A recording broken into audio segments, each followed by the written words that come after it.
Even today, we're going to be dealing with embracing your singleness. It's very key and important in life. Actually, even before you get married, you have to embrace your singleness. Even when you get married, you don't lose your singleness. Simply meaning, if you don't understand singleness, you still be a problem in a place of marriage. Because when you are married, doesn't necessarily mean that you lose your singleness. And a person that loses their singleness when they are married, simply meaning they become zombieized. They're now a zombie, they've lost who they are. So it's very important that you first and foremost, you understand your singleness.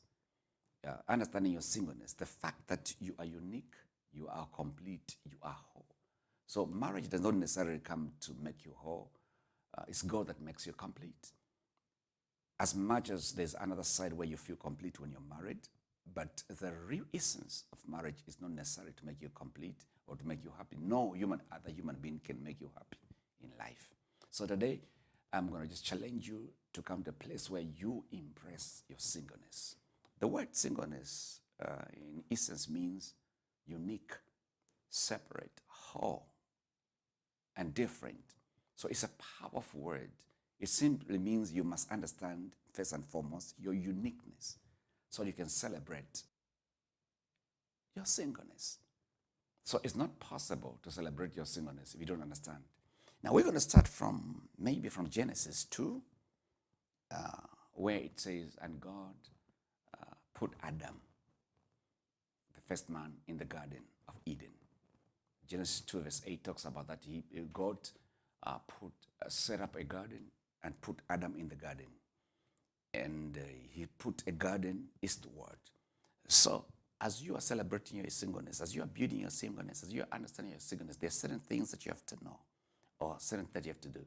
Maybe even before I go into that aspect, let me just talk about a few aspects of singleness, levels of singleness. Singleness can mean you've never been married before, or it can mean you went through a divorce in life. You went through a painful situation where you lost somebody, or you went through a widow, somebody died, you're now widowed. Or it's a personal decision, you're a eunuch. So these are just simple levels of singleness. But we will focus it mostly on people that were never married as a single person.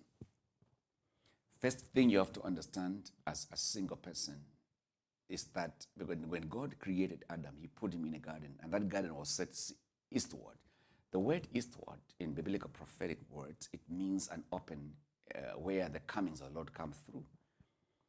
So simply meaning he put him in a place where he could have relationship with God. First and foremost, as a single person, to really build up your identity, to build up who you are, you must have an open heaven. You must live under an open heaven. In other words, your relationship with God must be so much complete and built up so that you can really know who you are. Actually, you will never really celebrate your singleness if you have no confidence in who you are. And only God can give you identity and can give you who you really are. You don't take your identity from things you have acquired, cars, houses, good job. All those things are good, but they don't define who you really are. So first and foremost, as a single person, celebrating your singleness, you must have a relationship with your Creator. Only Him can define you. No one knows you like He knows you. That's the first thing you must do. The second thing you must understand as a single person is that your Creator has principles and laws, and He governs things. So as you are celebrating and knowing, coming to a place where you know who you are as a single person, know also that God has a governmental aspect to that, because when God put Adam in the Garden of Eden, He told him what to do and what not to do. So in other words, it's a defined relationship. So as a single person, you must know that your relationship with God is also defined. It's got laws, it's got dues, things that it's got boundaries. In other words, there's things you're not supposed to touch. Like for instance, God says to them, you can eat of trees, but not of this tree of the knowledge of good and evil. Don't eat of that, because that tree will expose you to a place where you make choices that are going to be devastating for your future. So as a single person, develop a relationship with God. Know who you are through that. and also understand the God you are serving. That is a God of laws, a God of principles. That is very, very key. And then the third thing you must understand as you're celebrating is that God put Adam, the single man, in the garden, which tells you or teaches you that whatever you sow today, you're going to reap. Because a garden is a place where you tend, you sow, you cultivate, you tend. So that should be your lifestyle as a single person. Let me give you nuggets as a single person, because wisdom is a principal thing. Love is not enough. Wisdom is a principal thing. You're going to build by wisdom. According to Proverbs 24, verse 3 and 7 says, by wisdom a house is built, and by understanding it is established. By knowledge the rooms are filled. So this is very, very key for you, that you embrace wisdom. So I'm going to give you a few nuggets so that you can complete and celebrate your uniqueness, your wholeness. Number one, as a single person, create your own happiness. Don't wait for somebody to come in your life and make you happy. No one has got that capacity and ability. They can make you happy for a moment, but life continues. Create your own happiness as a single person. Be creative in life. Number two, create boundaries around your life. Why should you create boundaries around your life? So that you can maintain the quality of who you really are. Because if you don't put boundaries, you may actually, in the process, lose the quality of who you are. When you lose the quality of who you are, it simply means when you come to a place where you want to choose a life partner, you won't choose appropriately because you would have lost part of who you really are. So make sure that you create boundaries around so you can protect the quality of who you really are. Number three, take good care of your spiritual, emotional, mental, financial, and physical life. In other words, in the meantime, build your emotional life, build your spiritual life, build your financial life, build your physical life. Do something, get busy, cultivate these areas. That's why Adam was told to cultivate the garden, to tend it, to nurture it.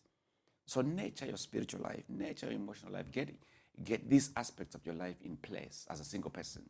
They're very key for where you're heading to in the future. Number four, you must have real, right, and good people in your life who love you the way you are. This is very important at that place when you're still a single person. Remember, when you're single, it's almost like saying, in the meantime, before I get married, what happens in my life? You must have real friends, right and good people, because whosoever you bring in your life, most of the time, they affect also the way you make decisions. So it's very important as a young person, as an old person that is single, preparing to get married, you must have right people in your life. Choose right. Number five, you must believe and understand that you're not a second-class citizen just because you are not married. You are full-fledged, first-class citizen. You are the first-class citizen. It doesn't mean you are low or second-grade human being just because you're not married. You must have confidence in the fact that the way you are unique, you are complete.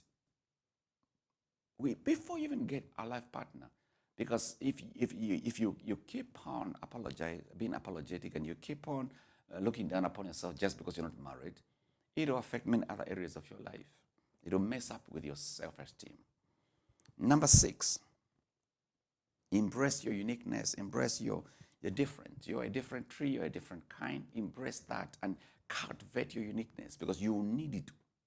The time you really get married, you will need it, because when you get married, you don't lose who you are. You don't lose your individuality. You are still having your individuality in place when you are when you get married. You don't lose your. So in the meantime, as a unique person, make sure that you build up your gifts, your talents, you cultivate them. Make sure that you are busy creating your own environment, your own powerful environment. Make sure that you are busy, just like Adam in the garden was busy. Now, this is what happened. When God saw that Adam was alone in the garden, God said, it's not good for a man to be alone. I believe he didn't mean all men. He meant a man like Adam that was busy in the garden, that was cultivating, that was nurturing the garden, that was protecting the garden. That kind of a man that has found something meanwhile to do as in their single life. Those men or those women, it's not good for them to be alone. Then they can find a life partner. Then they can find a life partner. Now, this is what I want to do as I'm talking about embracing your and celebrating your uniqueness and celebrating your singleness. It's very important. It's very important because it will bring you to a place now that at a certain particular time in life, you make choices that matter. Especially one of the choices that matter in life is who I'm going to marry. Who am I going to marry? Who am I going to marry? Now, before actually you think about who to marry, I want to challenge you. Be wise before you do that. That's the next thing we're going to discuss. Be wise before you say, I do. Be wise before you say, I do. Be wise before you say, I do. What is wisdom? Wisdom can be defined as hindsight, the ability to see where you're coming from. And wisdom can be defined also as insight, the ability to see where you are at right now in life, what's going on in your life. Wisdom can also be defined as foresight, to make decisions that matter in the future. Foresight. So it's very important. I'm going to talk to you right now and impart some wisdom before you say, I do. The Bible says in Proverbs 4, verse 7, wisdom is a principal thing. In all you're getting, get understanding. Wisdom is very important to making a relationship work. Foolishness will destroy you, but wisdom will build your marriage. Wisdom will build your relationships. Before you marry anyone, ask God for wisdom. James 1:5 says, anyone lack wisdom? Let him ask. Wisdom is the ability to see into the nature of things. You must truly have insight into the kind of a person you're going to marry. To fall in love and to stay in love, you will need more than love itself. You will need wisdom on how to navigate around the other person that you're bringing in your life. Wisdom is the ability to rightly apply knowledge in order to produce right results. There are some important things apart from love that you must consider before you marry someone. We'll break them down maybe in two parts, but for now, I'm just going to give you a few of them. Number one, you must answer the question, what is marriage? Understanding understanding is vital to a successful marriage. What is marriage? So you don't jump into marriage without understanding what marriage is all about. You have to understand what it is. You have to comprehend, because sometimes people have got funny definitions about what marriage is. So they step in there with the wrong expectations because they defined it wrongly. Number one, listen, you have to understand what it is. In the biblical context, marriage actually is more than a contract that you sign on a paper. It's a covenant relationship. A contract that you sign, a governmental contract, is signed on a paper, but covenant is signed in your heart. So when you're dealing with marriage, you're dealing with some things of the heart. So a heart is something very key and important. You don't play with your heart. What is a covenant? What is a covenant? Because marriage, in essence, is a covenant relationship between a man and a woman. And they should be adults. And they should understand what they are doing. They should understand what they are going into. It's very, very important. So you must understand marriage before you said, I do to somebody. Before you propose a young lady. Before you say yes, young lady, to somebody, understand what you're getting into. Marriage is not a game. It's not something that you go and practice and then just think, okay, now I've practiced enough, then let me jump out. It's something very, very, very important. And remember, who you marry will define the rest of your life at that moment, at that juncture when you say, I do to them. So you must understand what marriage is. Marriage, first and foremost, is a covenant. It's more than just the love games. It's a covenant, which simply means a commitment. It's something that you enter into on a serious note, realizing that this is an important thing concerning my destiny. Number two, you must have an understanding of what love is. Because sometimes I just feel good. I just feel good when I see this guy, or I feel good when I see this lady. Listen, it's more than that. You must define what love is all about. When somebody comes to you and says, I love you, it's very important for you to say, what do you mean? Because they might be meaning something else. They might actually be meaning, I'm lasting after you.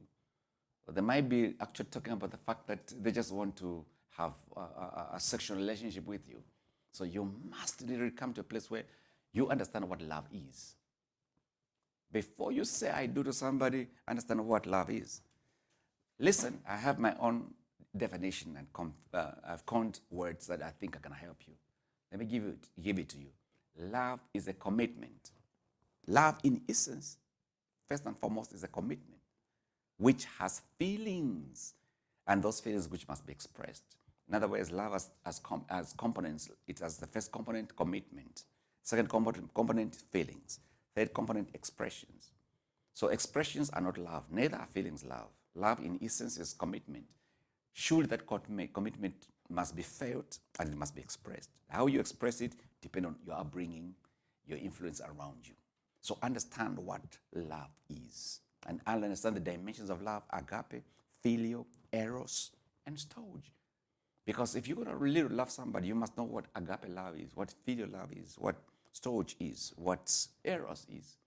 So when somebody says, I love you, which dimension of love are they talking about? Are they talking agape love? Or are they talking a filial love?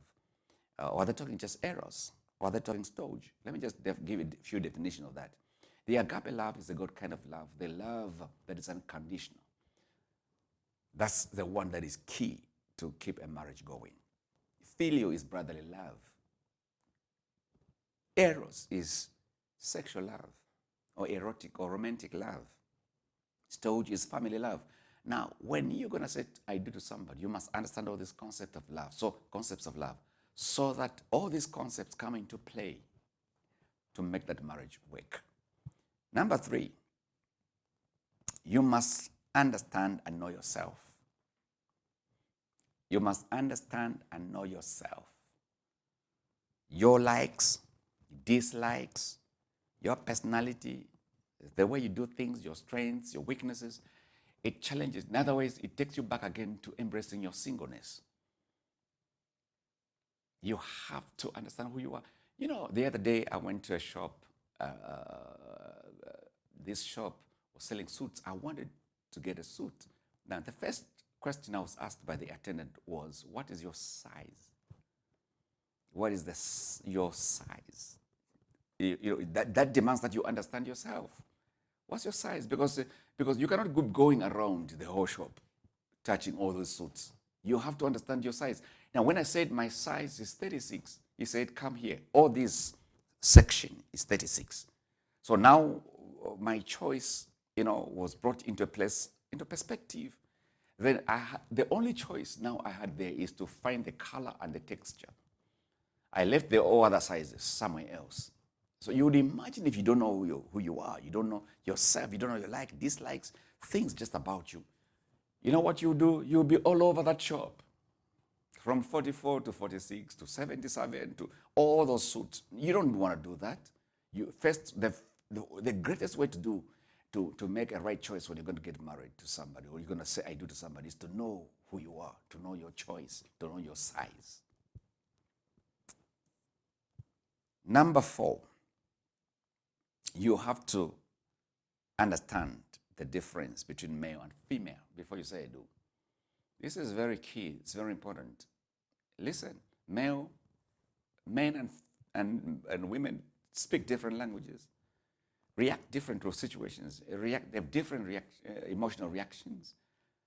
sometimes as a man, you always think the woman should respond the way you react or the way it should respond the same way. No, listen, women and men speak different languages, and it's very imperative, very key to understand that before you say I do. Men and women speak different languages. So learn the language of the woman, learn the language of a man before you say I do. It's very important. Let me give you another nugget. Maybe for today, it's going to be the last one because we're going to do another part of this. Understand that you are not perfect. Neither is a person you're going to get married perfect. You go through a process of learning how to love an imperfect person for the rest of your life. You can't run away from it. Life is not designed that you marry a perfect person. You marry an imperfect person, just like you are also not perfect. So life will take you through the process of loving someone that is not perfect. So it's very important and key to understand that, because most of the time, people jump into marriage with all kinds of expectations. And maybe it's because we're living in too much in a fake world, where there are fake lashes, fake that, fake that, fake that. So in marriage, you can't fake it. You have to tell yourself what you see is what you get. Understand that you've got imperfections, so is your partner also. That demands that you navigate through the imperfections of the other one, through the wisdom of God. No one is perfect, neither is there a complete perfect marriage, but it's the wisdom to navigate around those imperfections that matter in relationships. And that's exactly what you should learn before you say I do. God bless you. May these nuggets make a difference in your life.